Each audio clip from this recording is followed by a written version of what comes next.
Bem, pessoal, bom dia mais uma vez. Hoje, nessa manhã tão agradável, ensolarada do verão aqui em São Paulo, nós estamos aqui no maior complexo hospitalar da América Latina, do Hospital das Clínicas, e hoje com um anúncio muito importante, a começar pela área da saúde, mas também para outros setores. Ao meu lado, Jean Gorenstein, secretário da Saúde do Estado de São Paulo. Ao seu lado, o general João Campos, secretário de Segurança Pública do Estado de São Paulo. E aqui ao meu lado, Rocieli Soares, secretário da Educação. 3 importantes anúncios que serão feitos aqui nesta manhã. Primeiro, o piso salarial paulista. O piso salarial paulista terá um aumento de 10%. Nós enviamos hoje, agora pela manhã, estamos enviando à Assembleia Legislativa, o projeto de reajuste do piso salarial paulista, o piso salarial no Estado de São Paulo. São 2 faixas salariais que terão reajuste de 10% em relação aos valores anteriores. E isso interessa a toda a população do Estado de São Paulo. Aqui estamos falando da população em geral. R$ 1.284 será o novo salário base para trabalhadores domésticos, serventes, motoboys, cabeleireiros, manicures, carteiros, pedreiros, serventes, entre outros. R$ 1.306 para servidores de compras, servidores de vendas, representantes comerciais, trabalhadores de serviços de higiene e limpeza, entre outros setores. Portanto, 2 pisos, repito, R$ 1.284 para trabalhadores e trabalhadoras domésticas, serventes, motoboys, cabeleireiros, manicures, carteiros, pedreiros e outros nestas categorias.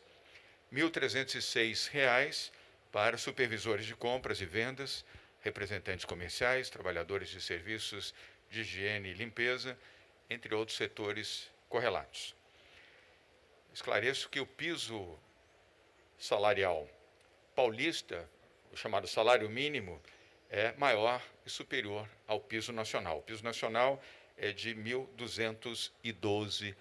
Esse é o piso nacional, o salário mínimo, enquanto em São Paulo o menor passa a ser R$ 1.284. E logo na sequência, na segunda faixa, R$ 1.306. A lei entra em vigor no dia seguinte da sua aprovação. Encaminhamento sendo feito hoje à Assembleia Legislativa do Estado de São Paulo. Nós temos confiança e convicção de que a aprovação será feita pelos deputados e deputadas da Assembleia Legislativa do Estado de São Paulo. A data base é 1º de março, ou seja qual for a data de aprovação ao longo dos próximos dias por deputadas e deputados da Assembleia Legislativa do Estado de São Paulo, a validade começa a partir do dia 1º de março.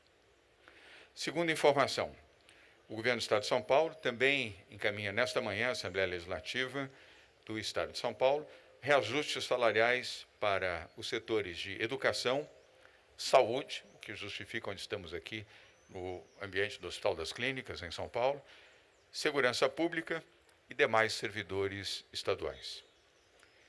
Nesta manhã, a Assembleia Legislativa, na pessoa do seu presidente Carlão Pinhatari, recebe o projeto executivo de reajuste salarial para os profissionais da educação, da saúde, da segurança e todos os demais servidores estaduais.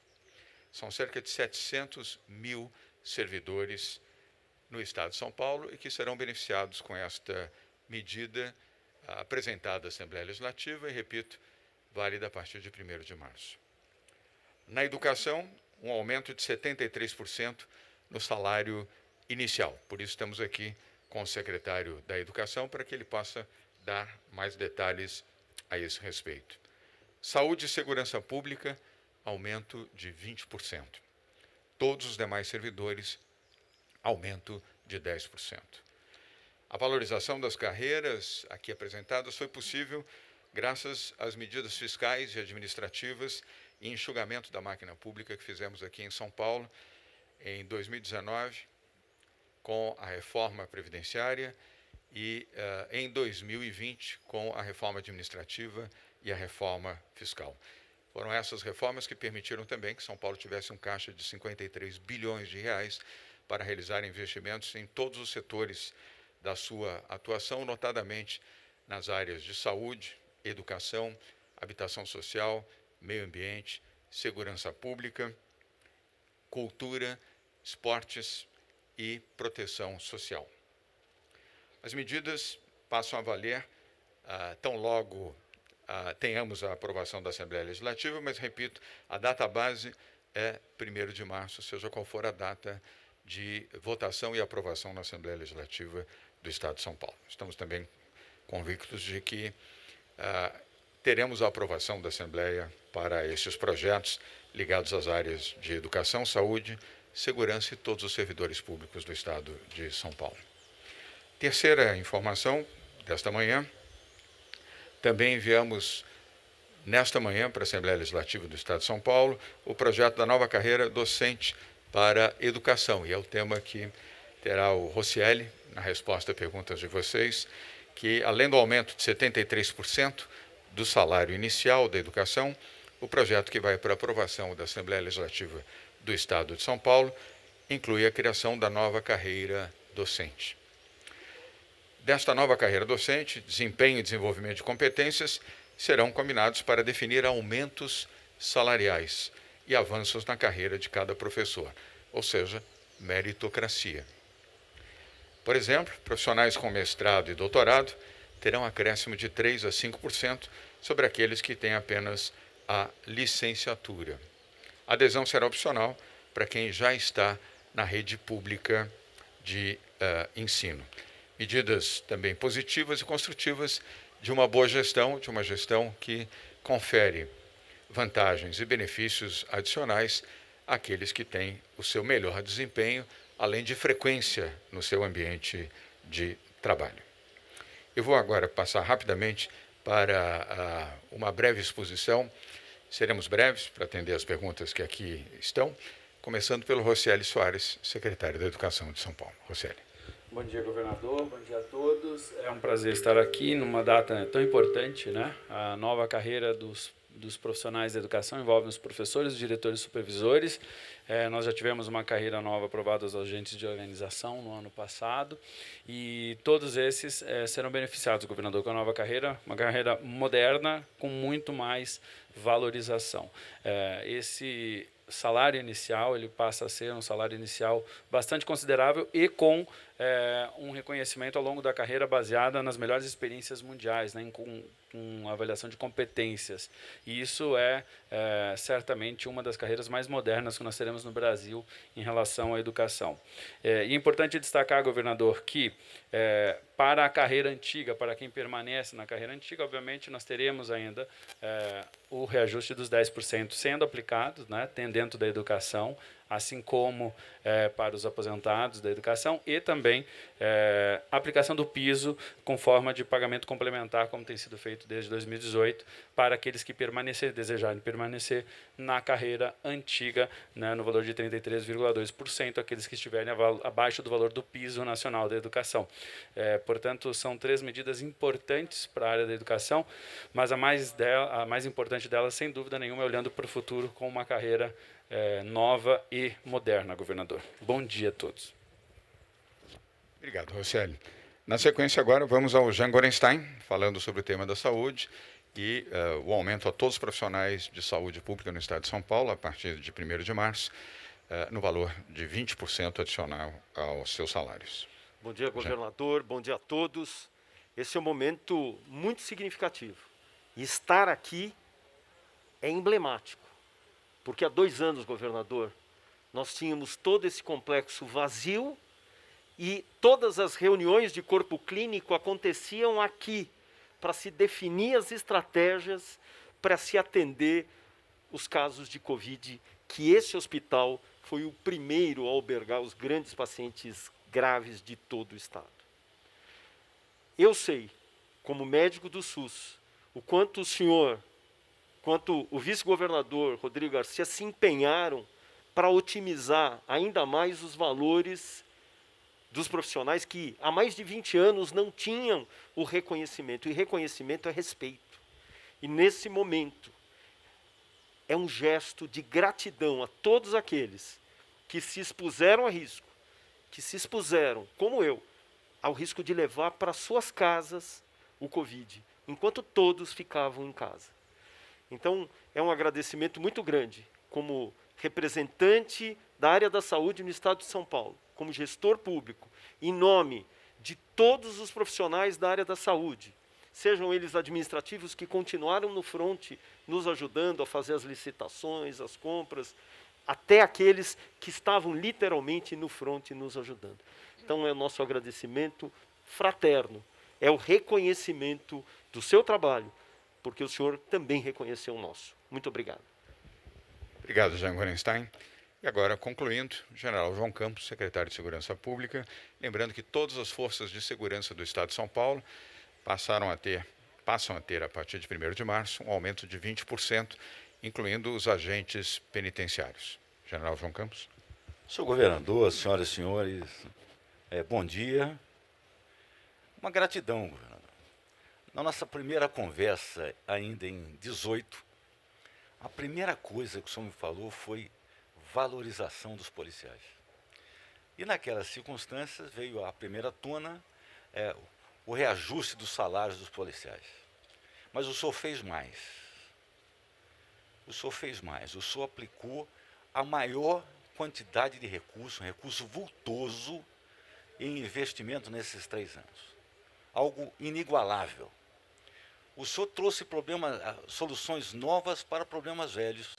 O senhor corrigiu o auxílio alimentação, o senhor corrigiu o adicional de insalubridade e o senhor começou a pagar aqueles bônus que estavam atrasados. Já pagamos mais de R$1 bilhão em bônus. E agora, nesses 3 anos, vem a notícia dos 20% de reajuste. Senhor governador, eu tenho policiais que estão comigo no meu trabalho diário, que têm mais de 25 anos de serviço.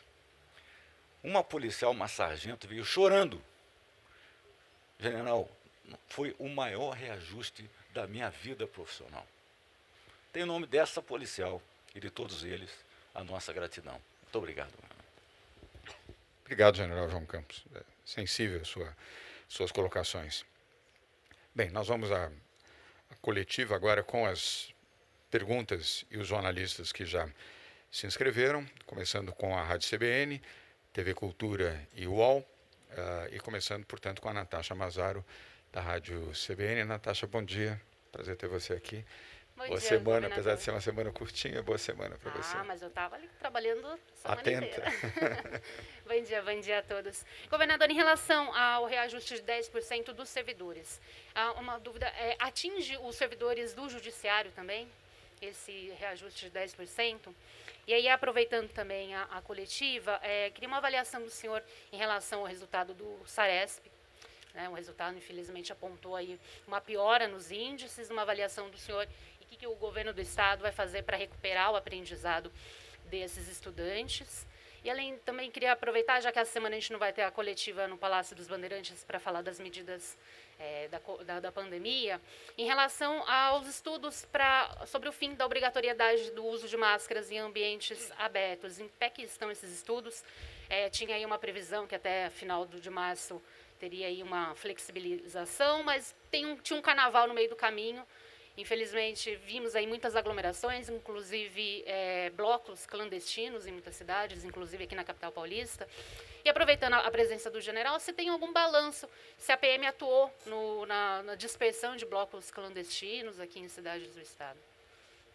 Natasha não veio embalada, ela veio turbinada. Vamos por partes, então. Sim, atende também os servidores do judiciário. Em relação à educação, vou pedir ao Rosselli, depois a parte da saúde, depois a parte da segurança, o general João Campos. Obrigado, Natasha. Bom, a avaliação saiu aquilo que a gente já... E voou tudo aqui. Aquilo que a gente já esperava por conta da pandemia, né? Obviamente, nós fizemos e fazemos todo o esforço para recuperar a aprendizagem, mas não há nada que substitua a aprendizagem se não for presencial efetivamente a escola. Nada substitui. Por mais que façamos esforço, as outras questões, os outros fatores que influenciam acabam fazendo com que a educação presencial, Natasha, faça muito mais diferença. Por exemplo, uma criança, como a gente viu o resultado, no 1º ao 5º ano, né? A criança não é autônoma. Portanto, a criança que não teve acompanhamento do pai ou da mãe ou de algum adulto para que pudesse ter algum processo de aprendizagem durante a pandemia sofreu mais.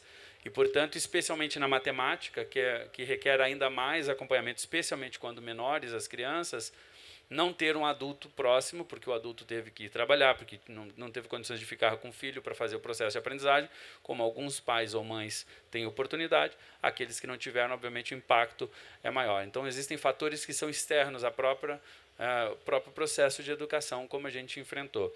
E o que nós estamos trabalhando? Nós estamos trabalhando para a recuperação constante, né? O primeiro grande fator de recuperação é voltar às aulas e ter os alunos dentro da sala de aula. Não existe nada mais eficiente do que ter a escola aberta com os nossos estudantes dentro. São Paulo é o primeiro estado do Brasil a retornar com atividades no dia 8 de setembro de 2020 e depois gradualmente buscando retornar até a volta obrigatória em novembro do ano passado. Portanto, a avaliação inclusive foi feita pela primeira vez no mês de dezembro, tem outros fatores, né, que acabam impactando nisso. E a recuperação ela é como uma escada, Natasha, né? Nós não podemos começar a subir uma escada pelo último degrau. Então, nós estamos observando hoje, fazendo avaliações processuais. Por exemplo, no início do ano já fizemos uma avaliação diagnóstica, então os professores passam a ter um diagnóstico de como está a situação de cada um dos estudantes para que a intervenção se dê a partir disso. E, obviamente, aprendendo os primeiros degraus. Não adianta a gente achar que vai seguir o currículo do Estado de São Paulo ou a Base Nacional Comum Curricular da mesma maneira como desejaríamos em tempos prévios à pandemia, se a criança não aprender o básico, como que ela vai chegar no topo da escada? A gente precisa fazer, e foi o que nós fizemos. Redirecionamos todos os esforços no desenho dos nossos materiais, refizemos estratégias, como agora temos um programa chamado Aprender Juntos, onde pela primeira vez nós orientamos as escolas estaduais a organizarem de forma homogênea as turmas durante a semana, em determinados períodos. O que isso quer dizer? As nossas turmas geralmente são organizadas de forma heterogêneas, mas em determinados momentos, dependendo do agrupamento da aprendizagem, do nível da aprendizagem dos alunos, eles passam a estar por 1 ou 2 dias na semana organizados para que aquela habilidade seja ensinada em conjunto para os alunos que não a têm, né, não têm aquela habilidade. Então, é a primeira vez que nós, por exemplo, estamos organizando. Fizemos um piloto no ano passado, que foi um grande sucesso, em 36 escolas, e agora estamos aplicando, não de forma obrigatória, mas permitindo que as escolas façam esse tipo de reorganização temporária dentro das suas classes. Então, nós temos inúmeras frentes envolvendo materiais, mais contratação de professores, e nós vamos levar 3 a 4 anos, pelo menos, para chegarmos ao nível de 2019. Obrigado. Obrigado, Roseli. Antes de passar para o Jean Gorenstein, Natasha e colegas jornalistas que aqui estão. Nós, através do Comitê Científico, estamos analisando, sim, a perspectiva e a possibilidade da liberação do uso de máscaras ao ar livre e o anúncio com a decisão será feito na próxima quarta-feira na nossa coletiva de imprensa. Mas sim, essa é uma análise que está no Comitê Científico nesse momento. Não há uma decisão, mas eu diria que há uma boa expectativa. Jean Gorenstein. Os dados da pandemia são bastante significativos em termos de melhora e, ao mesmo tempo, a vacinação. São Paulo atingiu mais de 100 milhões de doses da vacina distribuída. Mais de 20 milhões de doses da vacina foram dadas como dose adicional para os 30 milhões que precisamos objetivar. E, ao mesmo tempo, temos mais de 3 milhões de doses de vacinas que foram dadas na população pediátrica de 5 a 11 anos, o que faz com que São Paulo tenha 88%, quase 90%, que é o nosso alvo, o nosso objetivo de prevenção de doenças, de todas as doenças que são expostas à imunização, e estamos com 88% de toda a população elegível, acima de 5 anos, imunizada com as 2 doses. 68% da população pediátrica com menos uma dose. E, ao mesmo tempo, em paralelo, quedas progressivas das internações nos últimos 30 dias.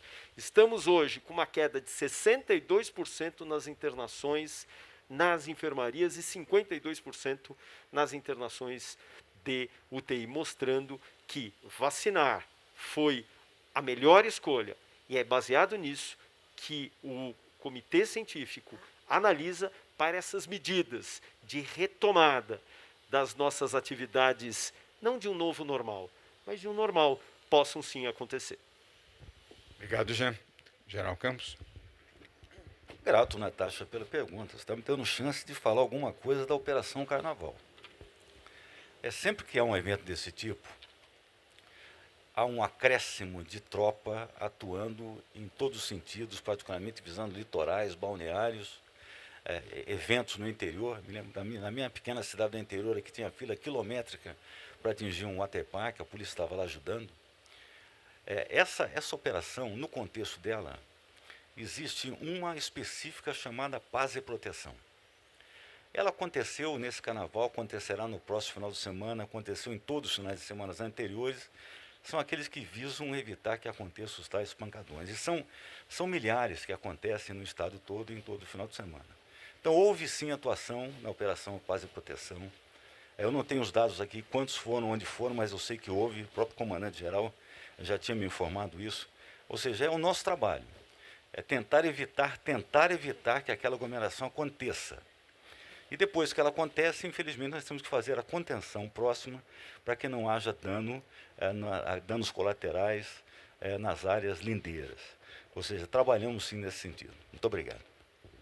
Obrigado, General Campos. Natasha, obrigado. As suas turbinadas perguntas todas respondidas. Vou pedir a Maria Amância e ao Léo, que são os próximos, se puderem ater a uma pergunta só, não liguem o seu motor turbinado, por favor. Maria Amância, bom dia, prazer em rever você. Sua pergunta, por favor.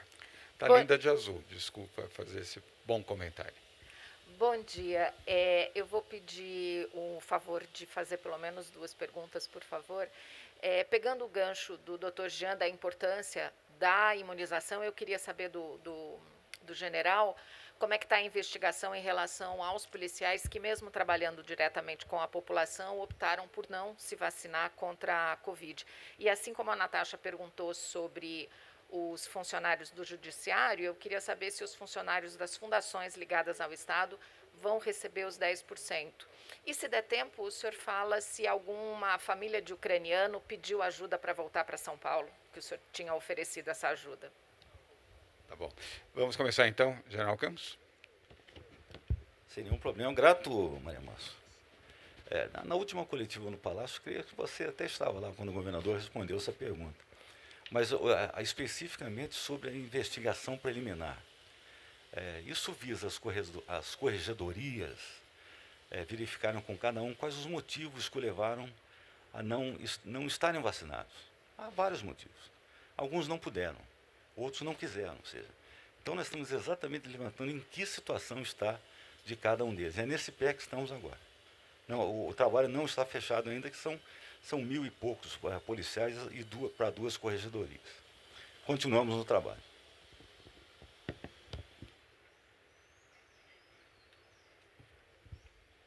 Maria, eu vou pedir aqui a Letícia, que está aqui atrás, para checar o tema das fundações. Eu realmente não sei dar essa resposta com precisão para vocês. Vamos checar para antes do final da coletiva eu poder responder. Em relação à Ucrânia, sim, posso responder. Nós temos, através do Júlio Sesson, nosso secretário de Relações Internacionais, dialogado com o CONS, eu também já fiz o diálogo com ele, com o CONS da Ucrânia em São Paulo e também com o embaixador da Ucrânia em Brasília. Primeiro colocamos todos os nossos esforços no sentido de acolhimento de famílias de ucranianos com ou sem parentes aqui, mas desde que estejam aqui no território brasileiro e em São Paulo, serão assistidos, serão orientados e serão abrigados. Inclusive, até com o detalhe do aprendizado do português. E serão também analisadas as suas qualificações para que possam ter o direcionamento do emprego simultaneamente ao aprendizado do português, que é fundamental que eles falem, tenham o domínio, pelo menos o domínio básico do português. E toda assistência foi oferecida, sim, pelo governo do Estado de São Paulo, além da solidariedade que eu me manifestei já várias vezes e reafirmo aqui ao povo ucraniano, condenando a invasão e condenando as medidas de força que a Rússia impôs à Ucrânia. Tá bom? Então vamos agora com... Já temos? Ah, tá, não, isso era outra coisa. Então daqui a pouquinho eu te dou outra informação, tá? Vamos agora com o Leonardo Martins e depois vamos ter a Cíntia Toledo também da TV Globo, Globo News, encerrando. Com você, Léo. Bom dia, governador. Bom dia a Bom todos. Governador, a pergunta, na verdade, é um pedido de posicionamento do senhor de uma crítica que vem dos seus próprios opositores. O anúncio do reajuste vem há poucos meses do senhor provavelmente deixar o cargo de governador agora em abril para disputar a eleição presidencial. E a crítica deles é que o senhor estaria aproveitando disso para, enfim, ter um palanque político e também aproveitar o expoente eleitoral que isso daria ao senhor e também ao Rodrigo Garcia, que é seu vice-governador. Queria lhe ouvir sobre esse tipo de crítica. Obrigado.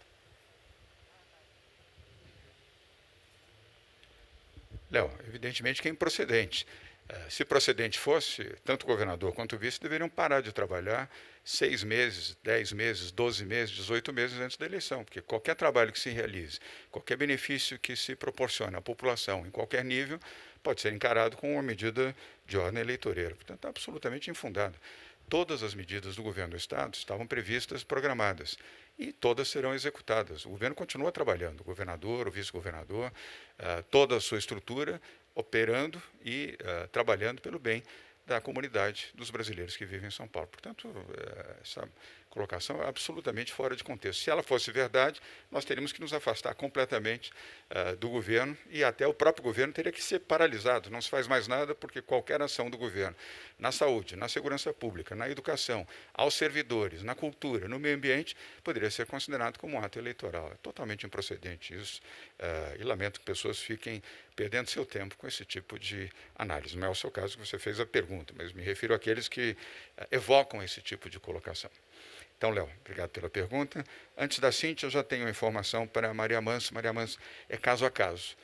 Cada fundação tem um policy específico e uma política específica para o aumento salarial ou para as correções salariais. Então, é a decisão de cada fundação. Tá? Então, Cíntia Toledo, cadê a Cíntia? Está aqui, Cíntia, bom dia. Mais uma vez, obrigado por você estar aqui conosco. Obrigada, governador. Bom dia para todo mundo.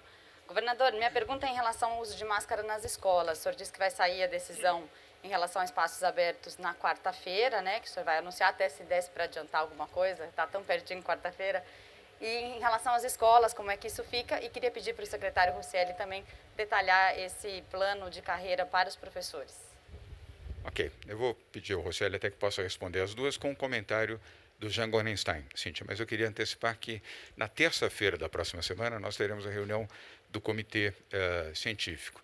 E é nessa reunião que eles tomarão a decisão. E tudo que nós fazemos aqui na área da saúde, especialmente em relação à Covid, passa pela aprovação prévia e a decisão do Comitê de Saúde. E nós reproduzimos aquilo que eles decidem. Por isso que não é possível ainda anunciar taxativamente a medida de liberação de máscaras ao ar livre. Mas eu diria que há uma boa tendência, há uma boa indicação, e os dados foram oferecidos aqui pelo Dr. Jean Gorenstein, que, aliás, participa e é integrante deste comitê. Mas a decisão final será na terça-feira da próxima semana. E tenho a impressão que também este tema, mas aí eu vou deixar para o Dr. Jean e para o Russelli, de máscaras para crianças nas escolas, será também debatido na reunião da próxima terça-feira. Mas quem pode falar melhor sobre esse tema é exatamente o Russelli e o Jean Gorenstein. Bom, sobre máscaras, nós realmente estamos discutindo, estamos observando a tendência do que tem acontecido no mundo todo. Obviamente, a nossa prioridade é nunca colocar em risco o fechamento de escolas. Portanto, o comitê científico que tem discutido o tema ainda não tomou decisão. Nós vamos voltar a discutir realmente na semana que vem. Mas eu acredito que talvez ainda não seja o momento agora da retirada de máscaras, especialmente dentro das salas de aula. Mas há uma discussão em relação a isso, especialmente espaços abertos, fazer algo gradual, até para que possamos observar outras influências. Outras influências nesse momento. Mas realmente não há uma decisão ainda tomada. O comitê científico vai estar, como disse o governador, reunido na terça-feira. Em relação à carreira, ela passa a ser em linha, né? Hoje você pega a carreira atual dos profissionais da educação, ela é feita por um crescimento na horizontal e outro na vertical, né? É uma série de caixinhas que você vai fazendo. As carreiras mais modernas, elas são de desenvolvimento de competências profissionais em linha, né? O que a gente chama em linha, ou seja, somente na horizontal. Sempre tendo uma avaliação e no outro desenvolvimento a partir de formação. Então, é sempre conjugado. Quando vai chegando mais próximo da metade da carreira, o perfil da avaliação muda. Por exemplo, o professor passará a ser um tutor dos professores mais novos, ou seja, você já é um profissional já mais experimentado, vai passar a auxiliar os profissionais em início de carreira. Isso é uma prática muito importante em países como Canadá, Singapura, que são, por exemplo, referências, né, nesse processo de formação. E o processo de reconhecimento desses saberes ele vai sendo feito à medida do desenvolvimento pessoal de cada um dos profissionais, não necessariamente de forma igual, né? O profissional vai tendo a identificação de quais são as competências que ele precisa desenvolver e a secretaria vai ofertando as possibilidades de desenvolvimento e com isso ele vai crescendo também na carreira. E obviamente a gente tem ali uma série, amanhã será publicado, né, no Diário Oficial, vocês vão poder ver uma série de outras alternativas e mudanças importantes. Essa carreira vale para professores, para diretores e para supervisores, né, que são as 3 carreiras do quadro do magistério. Ela será opcional, considerando pela primeira vez uma mudança de carreira no Estado, vai ser opcional ao funcionário.